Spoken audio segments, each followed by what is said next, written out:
The Internet is one of the United States' most robust and growing industries. It enables free and open communication among billions, and it's been the backbone for protests around the world. But a new bill proposes we give the power to censor the Internet to the entertainment industry. It's called Protect IP, and here's how it works. Private corporations want the ability to shut down unauthorized sites where people download movies, TV shows, and music. Since most of these sites are outside U.S. jurisdiction, Protect IP uses a couple different tactics within American borders. Firstly, it gives the government the power to make U.S. internet providers block access to infringing domain names. They can also sue U.S.-based search engines, directories, or even blogs and forums to have links to these sites removed. Secondly, Protect IP gives corporations and the government the ability to cut off funds to infringing websites by having US-based advertisers and payment services cancel those accounts. In a nutshell, that's what Protect IP will try to do. But in all likelihood, it'll do something else altogether. For starters, it won't stop downloaders. You'll still be able to access a blocked site just by entering its IP address instead of its name. What Protect IP will do is cripple new startups because it also lets companies sue any site they feel isn't doing their filtering well enough.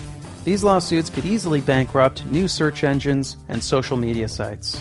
And Protect IP's wording is ambiguous enough that important social media sites could become targets. Lots of trailblazing websites could look like piracy havens to the wrong judge. Tumblr, SoundCloud, and early YouTube, wherever people express themselves, make art, broadcast news, or organize protests, there's plenty of TV footage, movie clips, and copyrighted music mixed in.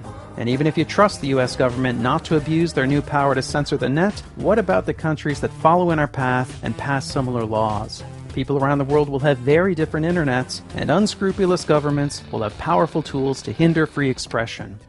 But perhaps most dangerously, Protect IP will meddle with the inner workings of the net. Experts believe by fiddling with the web's registry of domain names, the result will be less security and less stability.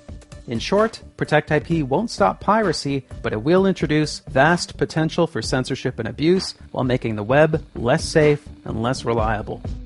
This is the Internet we're talking about. It's a vital and vibrant medium, and our government is tampering with its basic structure so people will maybe buy more Hollywood movies. But Hollywood movies don't get grassroots candidates elected. They don't overthrow corrupt regimes, and the entire entertainment industry doesn't even contribute that much to our economy. The Internet does all these and more. Corporations already have tools to fight piracy. They have the power to take down specific content, to sue peer-to-peer software companies out of existence, and to sue journalists just for talking about how to copy a DVD. They have a history of stretching and abusing their powers. They tried to take a baby video off YouTube just for the music playing in the background. They've used legal penalties written for large-scale commercial piracy to go after families and children. They even sued to ban the VCR and the first MP3 players. So the question is, how far will they take all this? The answer at this point is obvious. As far as we'll let them. Since we made this video, Protect IP has gotten much worse and is set up for quick passage. Now, the government and corporations could block any site, foreign or domestic, just for one infringing link. Sites like YouTube, Twitter, and Facebook would have to censor their users or get shut down, since they become liable for everything users post. And ordinary users could go to jail for 5 years for posting any copyrighted work, even just singing a pop song.